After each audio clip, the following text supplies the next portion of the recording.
Boa noite, seja bem-vindo. O debate parlamentar hoje com os deputados da Madeira na Assembleia da República, com os deputados Hugo Velosa do PSD, que está nos estúdios da RTP em Lisboa, e aqui no Funchal, Jacinto Serrão do Partido Socialista e Rui Barreto do CDS. Temas para este debate: os ganhos da Madeira no orçamento do Estado para 2015, as negociações para o novo regime do Centro Internacional de Negócios, também a visita recente do Primeiro-Ministro à região. Ainda um olhar sobre a atualidade política na região, com o PS e o CDS a não se entenderem para uma coligação.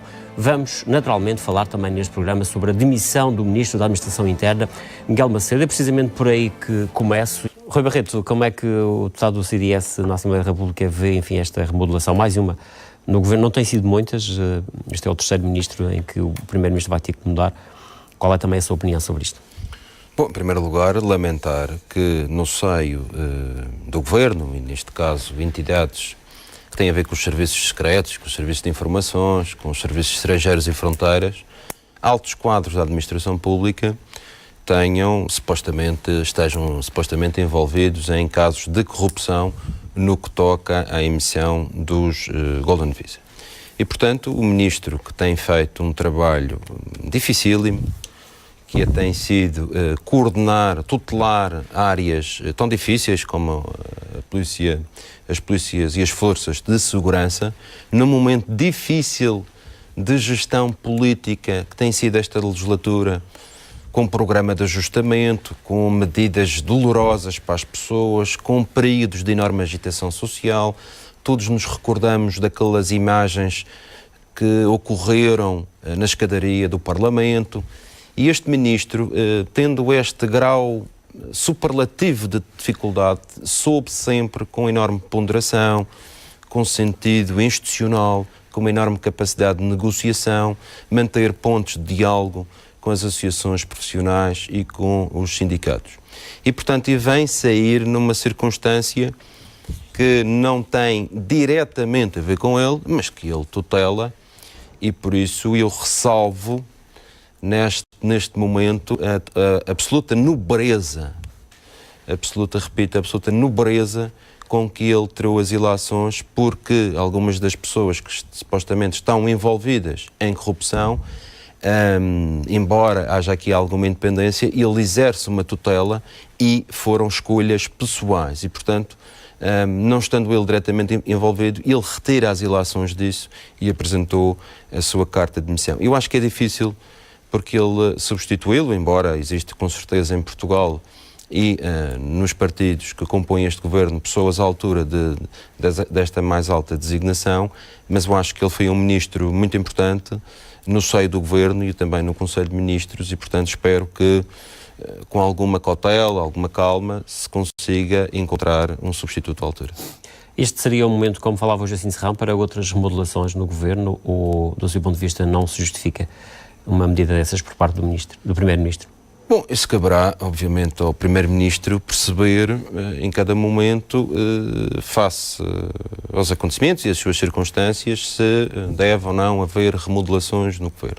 Os dois casos em particular, que foi referido aqui pelo deputado Jacinto Serrão, causaram, é verdade, algum transtorno, mas tem a ver com, no caso da Justiça, com uma reforma vastíssima, alargada, que obviamente na implementação de um sistema informático, os sítios, causou alguns problemas, mas que eu acho e considero pelas informações que tenho, que é um problema que estará ultrapassado e, portanto, causa sempre, quando se faz reformas, constrangimentos, resistências, algumas situações correm menos bem, mas parece-me que isso já está a funcionar e, portanto, essa situação, no meu ponto de vista, já não se coloca. Relativamente aos secretários de Estado, enfim, alguns são do CDS, do seu ponto de vista, eles devem manter-se, independentemente do ministro que vier a ser nomeado? Bom, é outra questão que caberá ao seu Primeiro-Ministro e, eventualmente, ao ministro que vier substituir o Dr. Miguel Macedo, que constituirá a sua equipa de secretários de Estado e, portanto, fará as suas escolhas. O CDS tem alguns secretários de Estado no chapéu deste Ministério, nomeadamente até um secretário de Estado da Administração Interna que é do CDS e que tem feito também um bom trabalho, mas isso é uma questão compete a quem o substituir fazer essa avaliação.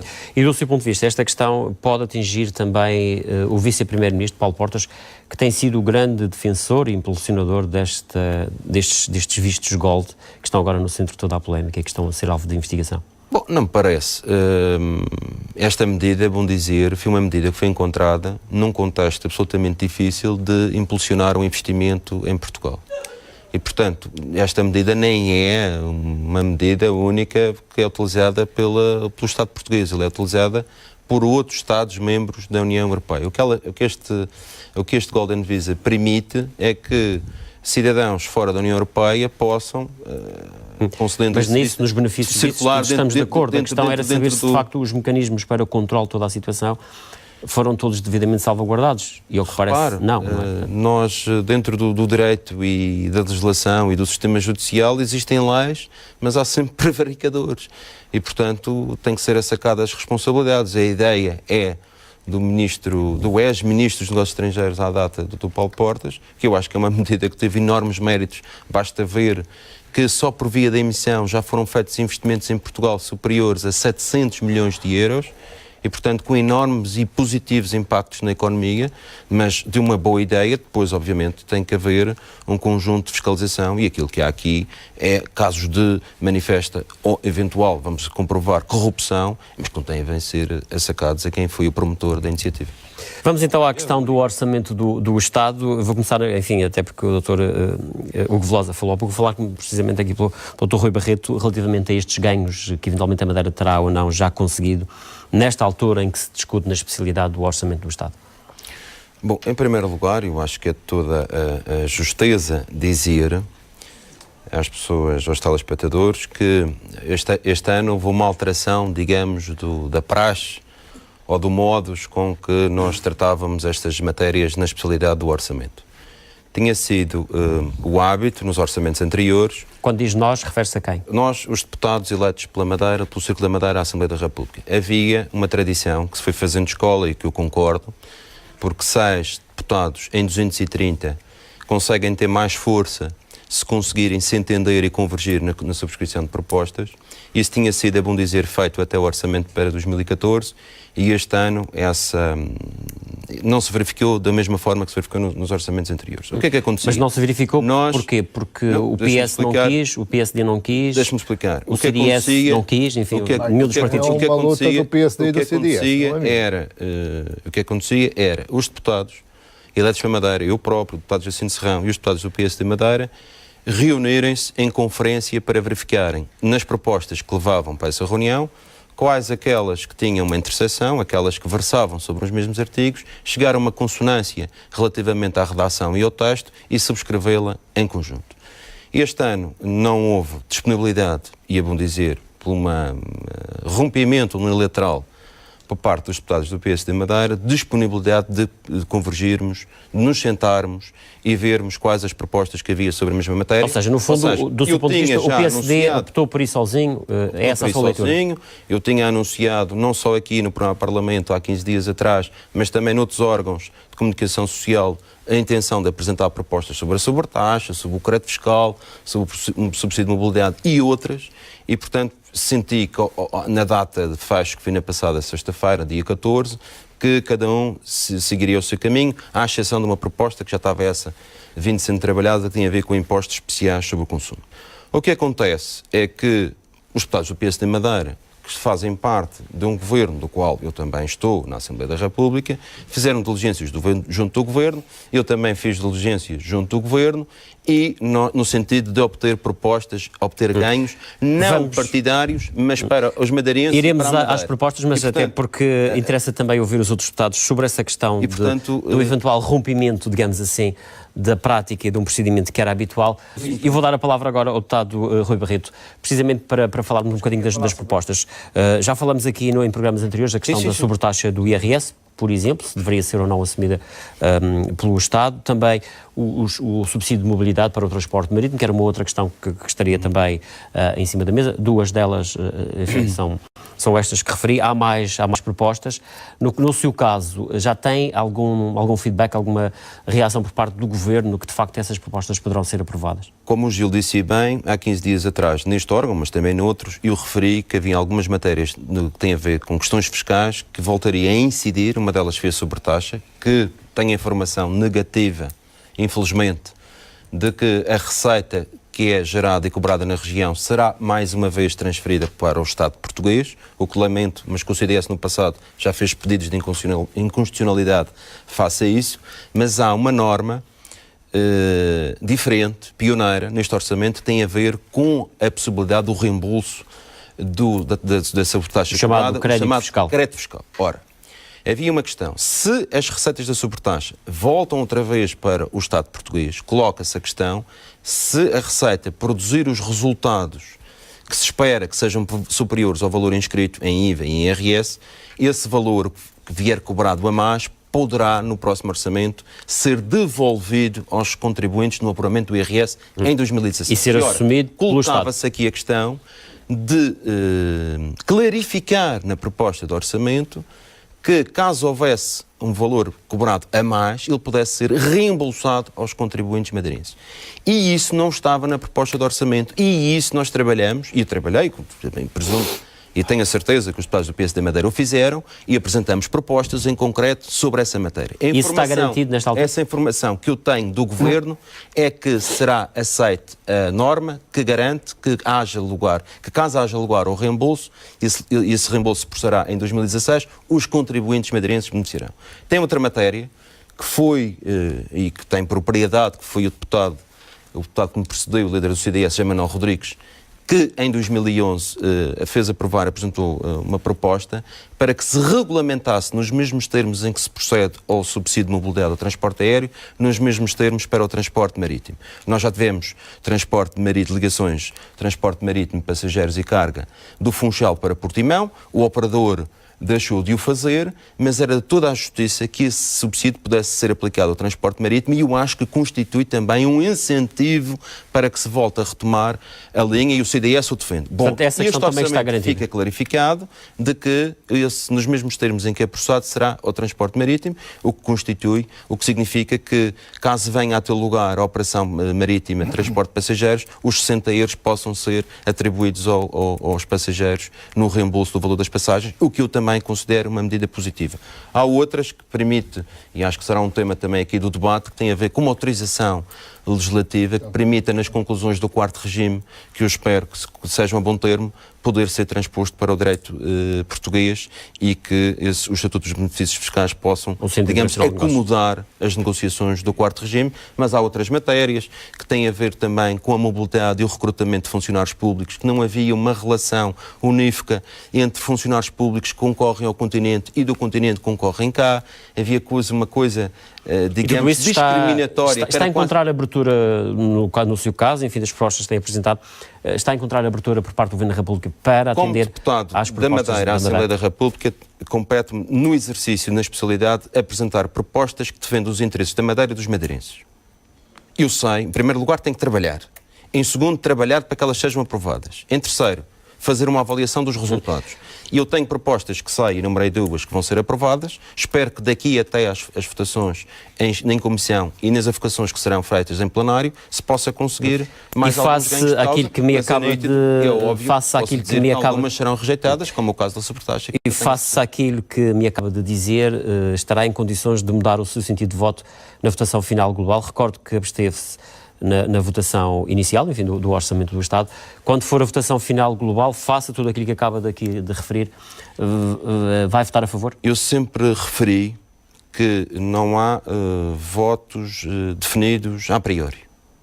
E, portanto, agora estive concentrado, entreguei 9 propostas, mais uma que foi subscrita em conjunto pelos deputados da Madeira, 10 propostas na Assembleia da República. Agora compete, feito esse trabalho, trabalhar junto do Governo e dentro do meu grupo parlamentar para que se consiga obter ganhos para a Madeira e para os madeirenses.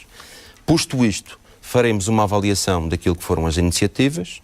Se essas iniciativas consubstanciarem uma vontade de alterar o sentido de voto, estarei disponível para o fazer. Mas ainda agora é extemporâneo fazer essa avaliação. Mas votar a favor, votar contra... Não, isso parece-me afastado. Gostava de ouvir também a vossa opinião, muito breve, relativamente a esta questão que já ouvimos também aqui o deputado Hugo Velosa sobre o Centro Internacional de Negócios da Madeira. Se partilha dessa preocupação e enfim, até porque também é da mesma cor política que o Secretário de Estado, que supostamente tem o poder de decisão nessa matéria. Dizer uma coisa. O que é que estará a fazer? Eu acho que é importante, e é prévio e é importante. Houve um governo anterior que meteu as negociações para o novo regime na gaveta. Sim, mas isso já falamos várias vezes aqui, agora temos que olhar para a frente. É muito importante, porque repare, as negociações que têm lugar em Bruxelas, Gil Rosa, são feitas entre o governo português e a Comissão Europeia. Naturalmente. E houve um governo português que meteu pedra no assunto ao dizer à Comissão Europeia que não estava interessado em negociar o quarto regime. Bom, e foi este governo, em dezembro de 2011, que notificou a Comissão Europeia para encetar negociações. Há sinais positivos que foram dados, porque há uma troca teve-se que recomeçar o processo todo do início, portanto, com troca de informações e pedido de parceiros técnicos, e, portanto, a Comissão Europeia, neste ano, no primeiro semestre e no segundo semestre, prorrogou o atual regime até ao final do primeiro semestre e depois até ao final do segundo semestre deste ano, até à conclusão das negociações para o quarto regime. O que é que acontece?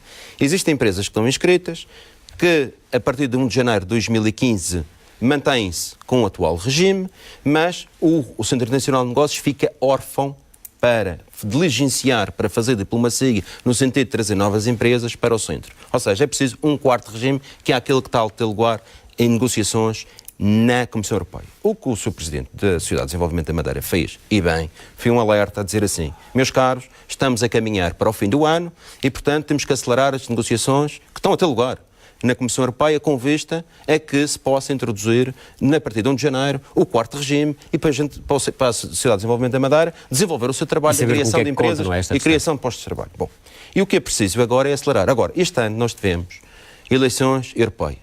Foram mudados o Presidente da Comissão Europeia, foram alterados os comissários. Esta questão esteve, é bom dizer, parada nas negociações por esse facto. O que eu espero e o que o Governo, informações que eu tenho, está empenhado, é que as negociações cheguem a bom termo. Mas as negociações pressupõem dois interlocutores. No fundo, o que está a querer dizer é que será muito difícil que até janeiro a negociação seja concluída. É que essa conclusão das negociações seja feita. E por isso é que, não era obrigatório, mas por isso é que, de forma previdente, os deputados do PS de Madeira e o próprio, apresentamos uma proposta de alteração ao artigo 223, que diz tão só que, após notificação da decisão proferida, decisão da Comissão Europeia, o Governo promova as consequentes alterações nos Estatutos dos Benefícios Fiscais, com vista a assegurar a transposição do regime para o direito português. Portanto, de forma previdente, logo que esteja concluído, entra aqui de forma mais rápida.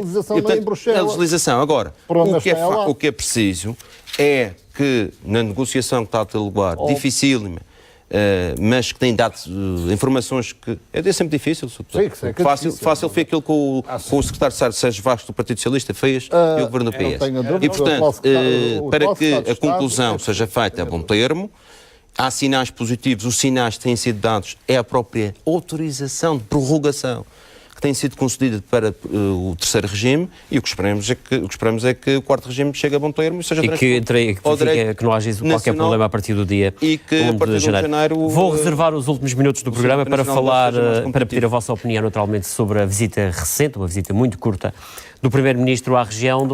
Rui Barreto, como é que viu esta visita do Primeiro-Ministro à região? Bom, em primeiro lugar, devo dizer que o Primeiro-Ministro não vem com certeza na qualidade de cidadão, mas isso vai com todo o sítio nessa qualidade, mas veio aqui a convite de uma entidade que eu acho que não merece toda a credibilidade, porque são entidades idóneas e representativas da região, para uma conferência que se chama as 100 maiores e melhores empresas regionais e que tiveram oradores nos outros anos, e vou elencar apenas alguns: Dr. Rui Rio, o Dr. Freitas do Amaral, o Dr. Bagão Félix, o Dr. Braga de Macedo, o Dr. Manuel Ferreira Leite. E, portanto, este ano essa entidade decidiu convidar o Primeiro-Ministro Pedro Passos Coelho.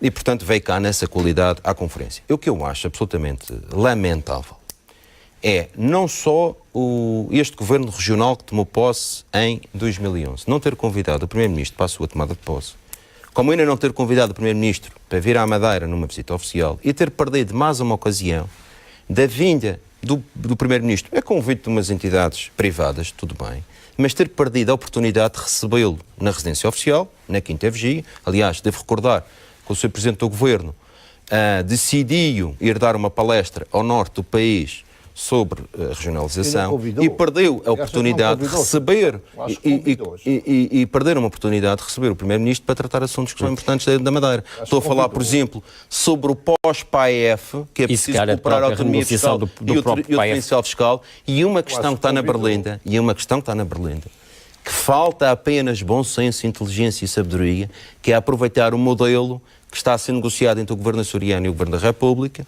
E a questão dos transportes é esta. Tem acoplado aqui 3 partidos e que a Madeira basta ir à boleia e pedir que a liberalização seja contratualizada e tenha um teto de 134 euros para os residentes e 99 para os estudantes. E, mais uma vez, não só o pós-PAEF como esta matéria, como acho que o Presidente do Governo está a perder qualidades diplomáticas. Deputado Rui Barreto, também, como é que vê o fim das negociações, digamos assim, para uma coligação PS-CDS? Telegraficamente, o Presidente do CDS enviou uma carta ao Presidente do Partido Socialista a convidar para iniciar rondas negociais num pressuposto.